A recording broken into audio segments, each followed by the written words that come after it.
Selamat pagi, Bu Mang. Selamat pagi, Bapak. Apa kabar hari ini? Baik, Bapak. Bagaimana dengan Bapak? Alhamdulillah, saya baik juga. Nah, kita akan melaksanakan proses supervisi. Jadi, supervisi ini bertujuan untuk meningkatkan profesional guru dengan refleksi, kolaborasi, dan peningkatan kinerja. Supervisi ini juga untuk mengidentifikasi tantangan pembelajaran yang akan Bu Mang laksanakan. Jadi, dalam supervisi ini nanti saya bukan bertujuan untuk mencari-cari kesalahan Bu Mang, bukan untuk menilai Bu Mang, semata-mata kita meningkatkan proses pembelajaran yang ada di sekolah. Baik, Bapak. Kapan kira-kira kita bisa laksanakan proses supervisi kita, Bu? Nanti kita melakukan supervisinya di tanggal 10 September 2024, Bapak. Kebetulan nanti saya ada di kelas 8A di jam 17. Oke, baiklah. Nah, dalam kegiatan supervisi tersebut, apa saja tujuan pembelajaran yang Ibu Mang rancang? Berdasarkan rancangan yang saya tuliskan, jadi di sini ada 2 tujuan pembelajaran yang ingin dicapai, Bapak. Jadi yang pertama, peserta didik diharapkan mampu untuk menganalisis struktur dan fungsi dari sistem pernapasan melalui media pembelajaran platform YouTube. Kemudian yang kedua, peserta didik diharapkan mampu untuk menganalisis mekanisme sistem pernapasan pada manusia. Luar biasa sekali, Bu Mang. Nah, selanjutnya area pengembangan kompetensi Bu Mang, apa yang ingin dikembangkan dalam proses pembelajaran tersebut? Baik, Bapak, untuk area pengembangan yang saya kembangkan itu adalah instruksi pembelajaran. Area pengembangan tersebut meliputi memberi penjelasan yang indah kepada peserta didik untuk pemahaman awal dari peserta didik. Yang kedua, itu memberikan contoh kontekstual dalam kehidupan sehari-hari agar peserta didik lebih mudah memahami. Kemudian yang ketiga, itu menjelaskan penjelasan yang terstruktur dan logis. Wah, itu luar biasa sekali, Bu Mang. Nanti dari area pengembangan ini saya akan melakukan penilaian. Selanjutnya, strategi apa yang Bu Mang persiapkan untuk mencapai pengembangan kompetensi tersebut? Baik, Bapak, untuk strategi yang akan saya gunakan, yang pertama saya akan melakukan pretest atau mengajak siswa untuk berdiskusi guna untuk mengetahui kemampuan awal siswa sebelum saya mengajarkan materi sistem pernapasan ini. Kemudian yang kedua, saya mengambil contoh dalam kehidupan sehari-hari untuk menjelaskan konsep yang akan dipelajari dalam sistem pernapasan ini. Kemudian yang ketiga, di sini saya akan memberikan penjelasan dengan urutan yang logis. Ini mulai dari konsep dasar menuju konsep yang lebih kompleks itu. Mungkin nanti juga saya akan menggunakan alat bantu visual jika diperlukan. Baiklah, Bu Mang. Nah, untuk sesi pra-observasi cukup sampai di sini. Sampai bertemu di tanggal 10 September depan. Terima kasih, Bu Mang. Sama-sama, Bapak.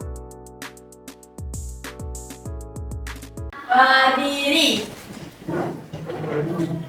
Beri salam. Selamat siang, Pak, Bu. Selamat siang. Baik anak-anak, untuk pembelajaran kita hari ini, Ibu akan disupervisi oleh Bapak Jail. Oke, terima kasih Bu Mang. Betul sekali, hari ini Bapak akan mensupervisi Bu Mangnya dalam proses belajar mengajar. Jadi kalian belajar aja seperti biasa ya. Silakan, Pak. Baik anak-anak, bagaimana kabar kalian hari ini? Baik. Masih semangat? Masih. Untuk pembelajaran kita hari ini, kita masih di bab 2 ya, yaitu mengenai struktur dan fungsi makhluk hidup. Khususnya sekarang pada materi sistem pernapasan manusia. Nah, sebelum Ibu lanjut, Ibu ingin mengecek kehadiran dulu. Apakah ada yang tidak hadir? Ada. Siapa, Nak? Vino. Kenapa Vino? Vino sakit. Sakit. Yogi sakit juga. Sisanya? Dispen ikut AMPK ya.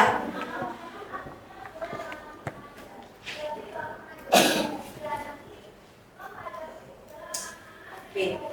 Untuk hari ini kita akan lanjut belajar mengenai sistem pernafasan manusia. Nah, sebelumnya Ibu tanya dulu sama kalian ya. Masih ingat nggak kalian apa ciri-ciri makhluk hidup? Bernafas lagi, bergerak lagi, berkembang biak lagi, membutuhkan makanan atau nutrisi. Jadi ada salah satu ciri makhluk hidup yaitu bernafas yang akan berhubungan pada materi kita pada hari ini, yaitu sistem pernafasan manusia. Nah, sebelum kita lanjut, Ibu akan menyampaikan tujuan pembelajaran kita terlebih dahulu. Nah, ada 2 tujuan pembelajaran yang akan kita capai. Yang pertama, peserta didik diharapkan mampu menganalisis struktur dan fungsi dari makhluk hidup, yaitu khususnya pada sistem pernafasan manusia. Kemudian yang kedua, peserta didik diharapkan mampu menganalisis mekanisme pernafasan manusia. Nah, untuk penilaiannya di sini Ibu akan menilai dari ketercapaian tujuan pembelajaran yang Ibu sampaikan tadi. Di sini ada 2 ya, asesmen individu atau penilaian individu, dan yang kedua itu asesmen kelompok. Ya, nanti di kelompok itu Ibu akan meminta kalian melakukan presentasi. Kemudian Ibu akan memberikan kalian untuk mengerjakan LKPD. Nah, sebelum kita lanjut ke materi, kita melakukan ice breaking dulu ya, biar kalian lebih semangat. Walaupun jam-jamnya sudah rawan ya, jam 12:30 hampir. Oke, kita melakukan ice breaking. 1, 2, 3, ketawa. Sudah pernah sebelumnya? Sudah, kita coba ya. Tapi kita coba berbarengan dulu. Baru nanti Ibu tunjuk satu-satu. Bisa? Bisa. Oke, barengan ya. 1, 2, 3. Buka mulut, ketawa 5 kali. Buka mulut, ketawa 4 kali. Buka mulut, ketawa 3 kali. Buka mulut, ketawa 2 kali. Buka mulut, ketawa 1 kali. Buka mulut, ketawa tanpa suara. Oke, sekarang itu ya. Satu, siap ya, fokus. 1, 2, 3. Buka mulut, ketawa 2 kali. Buka mulut, ketawa 5 kali. Buka mulut, ketawa 1 kali. Buka mulut, ketawa banyak-banyak.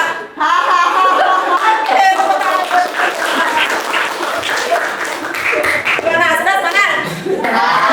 Sudah siap menerima pembelajaran? Sudah. Oke, sekarang kita lanjut ya ke materi kita, yaitu sistem pernapasan manusia. Oke, sebelumnya, manusia atau makhluk hidup itu harus selalu bernafas. Bagaimana kalau tidak bernafas? Mati ya. Jadi manusia itu rata-rata bernafas sebanyak 12 sampai 18 kali dalam 1 menit. Kalau kita jumlahkan itu kurang lebih sekitar 17.000 kali dalam 1 hari. Nah, rasa nggak? Nah ya. Oke, jadi kalau menurut kalian bernafas itu sadar atau tidak sadar? Sadar apa tidak sadar? Oke. Kalau bernafas tidak sadar itu gimana contohnya?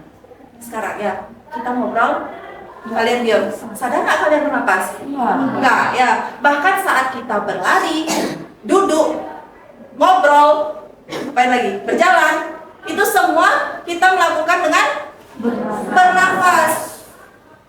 Bagaimana kalau seandainya bernafas sadar? Coba sekarang kalian hirup udara. Keluarkan. Sadar nggak kalian itu?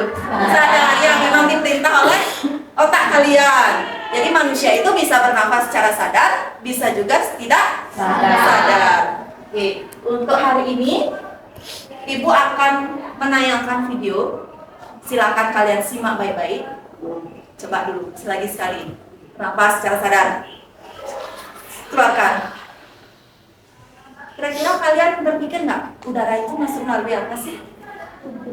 Hidung. Kemudian melewati organ-organ apa saja sih? Ada nggak kalian kepikiran seperti itu? Sebenarnya ada organ-organ yang dilalui udara untuk kita bernapas ini. Apa saja? Sekarang kita simak videonya. Silakan ya. Ibu tayangkan kalian video. Silakan kalian cermati. Kalau ada hal yang penting, silakan dicatat ya.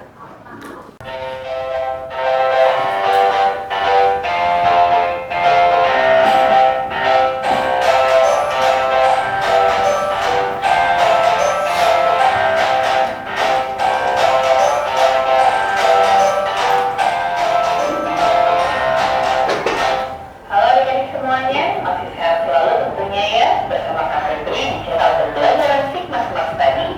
Kali ini kita akan kembali belajar IPA untuk kelas 8 SMP. Materinya adalah sistem pernapasan manusia. Tapi sebelumnya kita perlu subscribe dan di-subscribe channelnya, like video-videonya, klik loncengnya, dan share kepada teman-teman kalian sebanyak-banyaknya. Manusia dan juga makhluk hidup di dunia ini harus selalu bernapas untuk bisa bertahan hidup. Sebetulnya apa sih sistem pernapasan itu? Sistem pernapasan adalah sistem pertukaran antara oksigen dan karbon dioksida.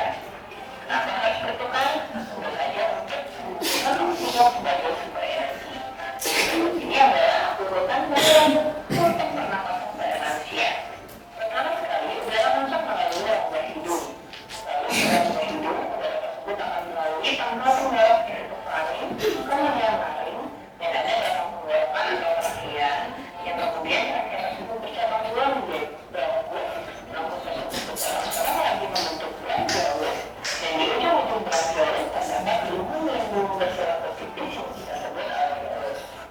Oke, coba perhatikan. Nah. Jadi pertama ini udara masuk melalui hidung ya, nih masuk melalui hidung. Kemudian udara masuk ke faring atau pangkal tenggorokan, nih di faring. Nah, itu tadi dia tayangan video mengenai sistem pernafasan manusia. Gimana rasanya? Sudah ada bayangan enggak? Sudah. Oke. Setelah ini Ibu akan memberikan kalian LKPD. Sebelumnya silakan cari dulu kelompoknya, Nak. Saya boleh ke belakang, silakan cari dulu kelompoknya.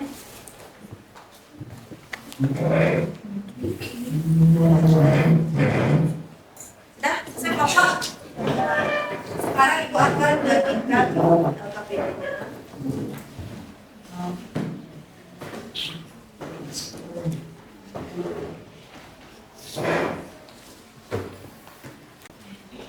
Nah, nanti di depan ini silakan kalian isi nama kelompok. Ya, nama kelompok dan juga absen. Sini aja, Nak. Sudah. Kemudian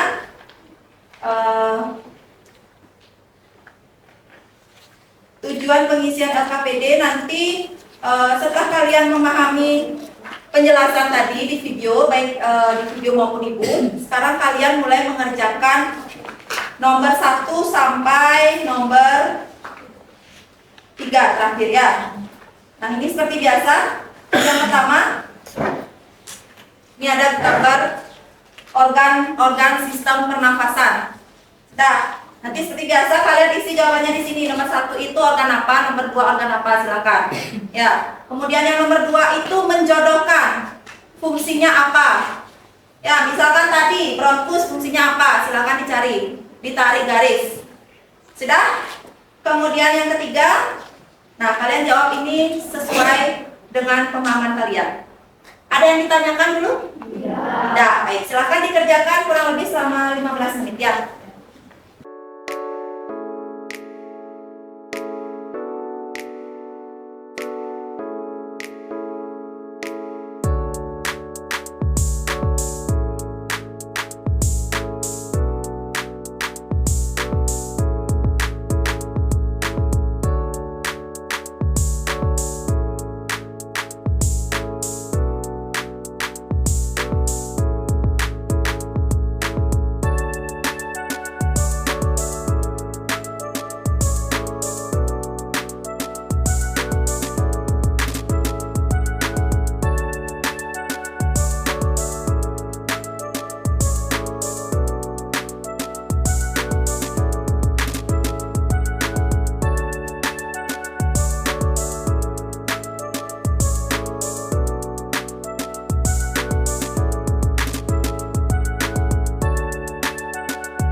Sekarang Ibu panggil ya untuk presentasi.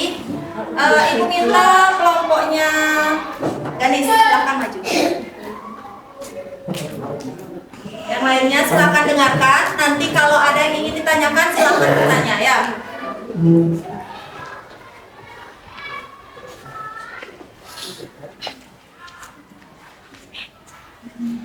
Om Swastiastu. Swastiastu. Selamat siang semuanya. Siang. Sebelumnya perkenalkan, nama saya Niputu Ganisa Putri Pratiwi, nomor absen 27 dan ini teman saya. Perkenalkan, nama saya Nikade Dwi Pirati, nomor absen 19 dan ini teman saya. Perkenalkan, nama saya Niputu Nadia Pratiwi, nomor absen 30 dan ini teman saya. Perkenalkan, nama saya Gazi Rumana, nomor absen 2 dari teman saya. Perkenalkan, nama saya Kadek Satya Duyantara, nomor absen 7. Kami akan mempresentasikan hasil diskusi kelompok kami yang berjudul Sistem Pernapasan Manusia.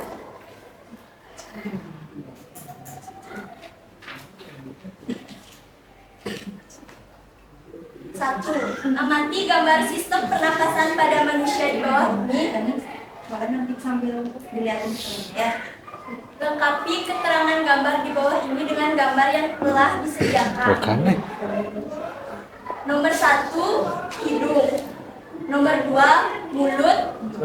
Nomor 3, faring. Nomor 4, laring. Nomor 5, trakea. Nomor 6, paru-paru sebelah kanan. Nomor 7, bronkiolus sebelah kiri. Nomor 8, bronkus. Nomor 9, bronkiolus sebelah kanan. Dan nomor 10, alveolus.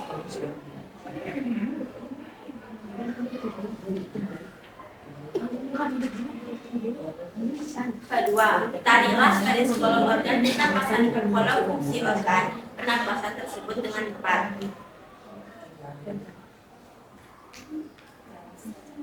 Bronkus berfungsi sebagai saluran pernapasan atau perjabangan trakea. Berfungsi sebagai pembuluh darah kapiler digunakan untuk mengatur suhu udara yang masuk ke dalam paru-paru membran mukosa menghasilkan detil. Digunakan untuk mengatur kelembapan udara yang masuk ke dalam paru-paru. Silia digunakan untuk menyaring partikel debu. Faring berfungsi sebagai percabangan antara saluran pernapasan atau tenggorokan dengan saluran pencernaan yaitu kerongkongan. Hidung berfungsi sebagai menghasilkan lendir yang berfungsi menahan benda asing yang masuk sebelum akhirnya dikeluarkan dengan serangan silia yang terdapat pada membran sel epiter. Bronkiolus yaitu cabang-cabang dari bronkus. Alveolus tempat terjadinya pertukaran oksigen dari udara bebas ke sel-sel darah dan karbon dioksida serta air dari sel-sel darah ke udara bebas. Laring merupakan tempat terdapat epiglotis yang berfungsi sebagai kantung pemisah saluran pencernaan dengan saluran pernapasan.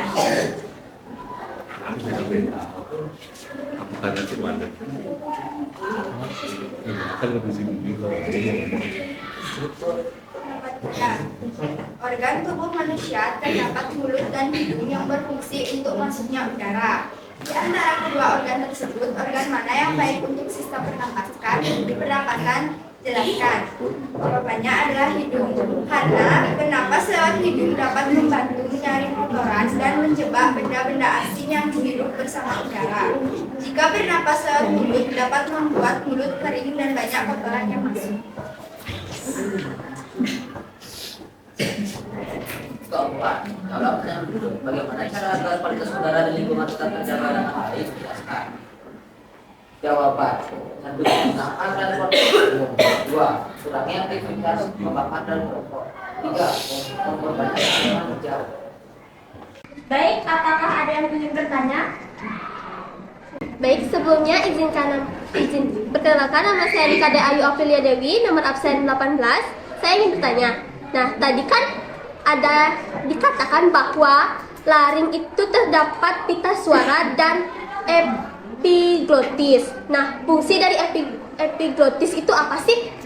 Baik, izin menjawab. Epiglotis berfungsi sebagai katup pemisah saluran pencernaan dengan saluran pernapasan. Apa ada yang ingin bertanya lagi? Ya. Baik, sekian presentasi dari kami. Kami tutup dengan Karma Santi. Om Santi Santi Santi.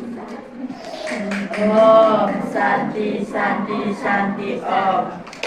Baik, itu tadi kelompok Ganis. Beri tepuk tangan sekali lagi. Ya, jadi karena waktu kita terbatas, mungkin nanti kita akan bahas lagi di pertemuan selanjutnya ya. Nah, tadi pertanyaan dari Ayu ya, Ayu Aprilia itu sangat bagus sekali. Apa fungsi dari epiglotis? Tadi kan sudah di video ditayangkan yang mana namanya epiglotis. Jadi epiglotis itu adalah sebuah katup pemisah antara kerongkongan dengan tenggorokan. Beda nggak tenggorokan dengan kerongkongan? Beda. Beda. Apa bedanya? Kalau tenggorokan itu termasuk sistem apa? Pernapasan. Kalau kerongkongan? Sistem pencernaan. Jadi dia sebuah katup untuk menutup atau pemisah antara sistem pernapasan dengan sistem pencernaan. Contohnya gini nak, saat kalian makan itu tidak bisa sambil bernafas. Coba sekarang kalian telan ludah kalian sambil bernafas. Bisa nggak? Nggak bisa. Itu epiglotis nak. Jadi dia pemisah antara saluran pernapasan dengan saluran pencernaan. Makanya kadang-kadang tadi ibu bilang kalau seandainya kita ngomong kita juga perlu bernapas kan. Makanya saat makan tidak boleh berbicara.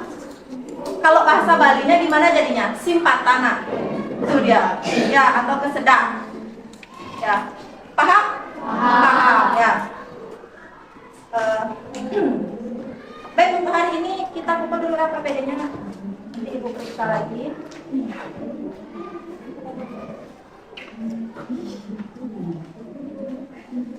Bentar.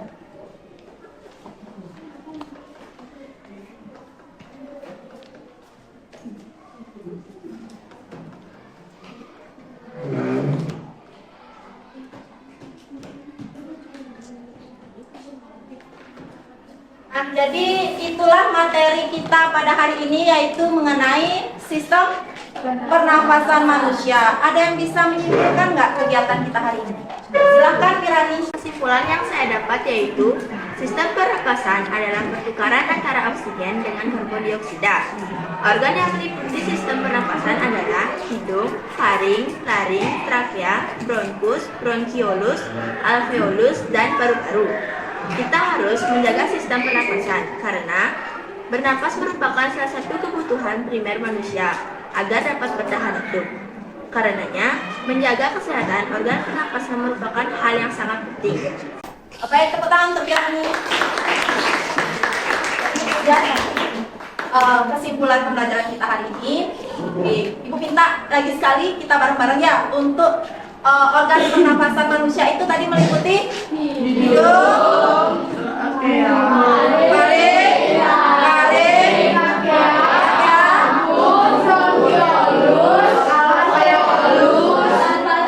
paru-paru. Jadi itu dia organ-organ sistem pernapasan manusia. Kalau minggu lalu kita sudah membahas sistem pencernaan. Minggu depan kita bahas sistem peredaran darah. Ya, silakan kalian nanti pelajari lagi biar bisa nyambung saat kita mulai memasuki materi sistem peredaran darah. Nah, sebelum Ibu tutup, siapa yang bisa merefleksikan kegiatan kita hari ini? Ya, silakan Fani. Refleksinya adalah pembelajaran pada hari ini sangat menyenangkan dan juga seru karena kita menonton video dan juga mengisi LKPD. Baik, itu dia tadi refleksi dari Fani. Ibu harapkan kalian semuanya belajar menyenangkan ya. Oke. Nah, karena waktu juga sudah menunjukkan saatnya jam pulang, sudah habis. Jadi Ibu tutup pembelajaran kita hari ini. Minggu depan kita kembali lagi dengan materi apa? Sistem peredaran darah. Silahkan baca-baca lagi di rumah ya. Jadi Ibu minta Kirani silakan pimpin doa teman-temannya sebelum kita akhiri pembelajaran hari ini. Baik teman-teman, sebelum kita mengakhiri pembelajaran kali ini, sebaiknya kita berdoa mulai.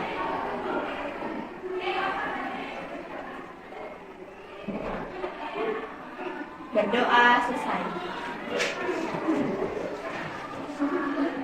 Baik anak-anak, silakan diakhiri. Berdiri.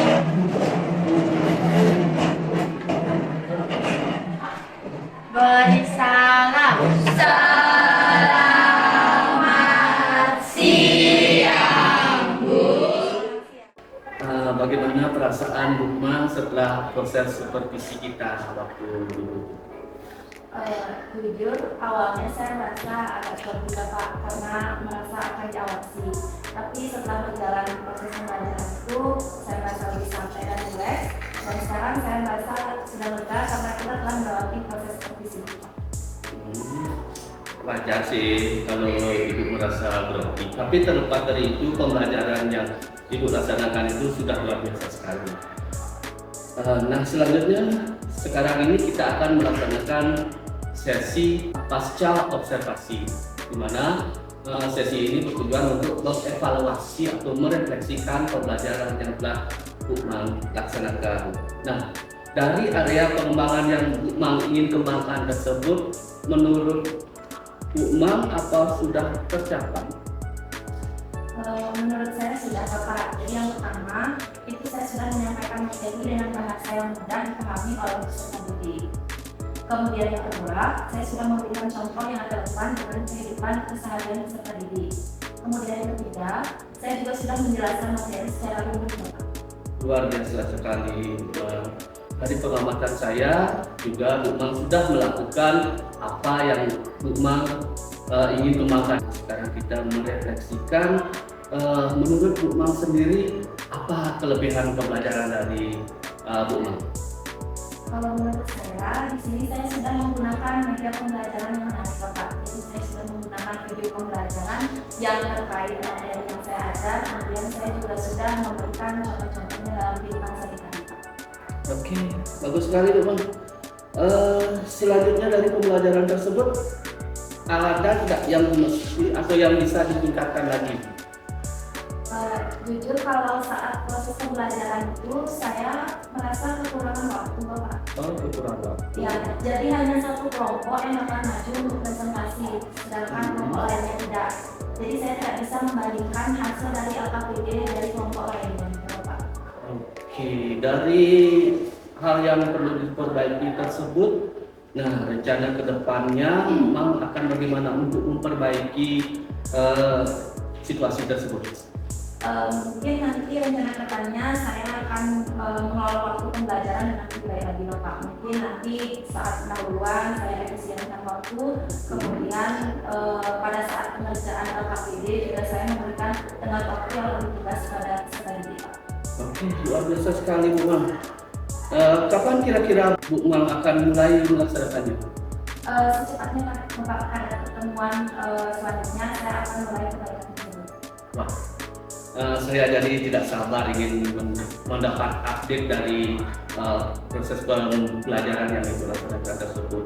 Nah, kapan kira-kira kita bisa ngobrol-ngobrol kembali? Bulan depan saya siap akan memberikan ke Bapak. Oke, terima kasih Bukman. Sampai bertemu bulan depan. Sama-sama Bapak.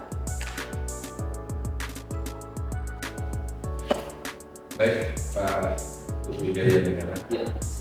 Tadi saya sudah simak percakapan observasi dan juga video observasi sudah saya lihat.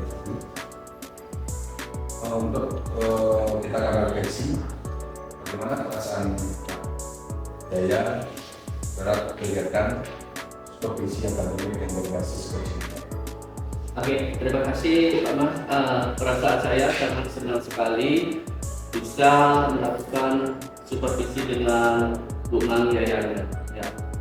Di sini saya ini bukan untuk mencari-cari kesalahan Bukman. Sejujurnya saya ini mesti banyak belajar ya, termasuk dari Bukman. Saya mendapat ide-ide inspirasi baru dari Bukman dan mungkin rekan-rekan yang lain. Jadi saya merasa sangat senang dan terinspirasi. Ya, menurut Pak Putu Jaya, apakah tujuan dari supervisi akademik berbasis coaching ini sudah dapat tercapai? Saya rasa mungkin sudah Pak Man, sudah tercapai. Mungkin kalau presentasikan itu 40% lah sudah tercapai. Ya. Tapi masih ada area-area yang mesti dikembangkan seperti itu. Menurut Pak Putu Jaya, apa sih kelebihan dari supervisi yang Pak Putu Jaya lakukan? Nah, di sini kelebihan supervisi yang saya laksanakan sedapat mungkin saya menggunakan sistem coaching. Jadi di sini saya bukan untuk menilai, bukan untuk menjudge rekan yang lain. Di sini kita sejajar lah, ya, menjadi mitra ya. Jadi tidak ada sekat-sekat antara oh ini atasan ini bawah, tidak ada. Ya, bagus. Selanjutnya mungkin ada kekurangan mungkin dari apa yang Pak Jaya lakukan sama observasi dan juga observasi dan pasca. Terima kasih Pak Man. Untuk hal yang perlu diperbaiki ke depannya mungkin proses coachingnya belum sempurna saya laksanakan ya. Mungkin masih ada di satu sesi itu sebagai mentor seperti itu. Jadi belum full sepenuhnya menggunakan sistem coaching. Memposisikan diri. Iya, betul sekali. Terus untuk mengatasi hal tersebut mungkin apa ada dari Pak Jaya untuk ke depan? Untuk kedepannya tentu saya akan terus melatih kegiatan dengan sistem coaching tersebut ya. Jadi terus menggali dan belajar terus untuk mengetahui di mana nanti kelemahannya, kemudian evaluasi kembali ya, untuk mana yang sudah bagus, mana yang perlu ditingkatkan. Demikian Pak. Iya. Kira-kira siapa yang akan Pak Jaya libatkan? Yang saya libatkan tentu seluruh warga sekolah, utamanya Bapak Kepala Sekolah tentunya, rekan-rekan yang lain, rekan guru yang lain, termasuk mungkin PU-nya saya libatkan. Dan tentu saja yang terakhir adalah kemudian itu. Ya. Mungkin kapan mungkin Pak Jaya akan bisa eksekusi? Secepatnya Pak Man. Secepatnya ya. Baik, dengan demikian yang sudah tadi saya sudah lakukan observasi juga secara umum apa yang Pak Jaya lakukan selama observasi dan pasca sudah berjalan ya. Mungkin karena keterbatasan waktu kita perlu berlatih dengan berkesinambungan karena nanti ke depannya kita pasti melakukan itu. Ya, demikian yang dapat saya sampaikan. Silakan. Oke, terima kasih Pak Man. Mohon nanti ke depannya kita mohon bimbingan kepada saya dan rekan-rekan di sini.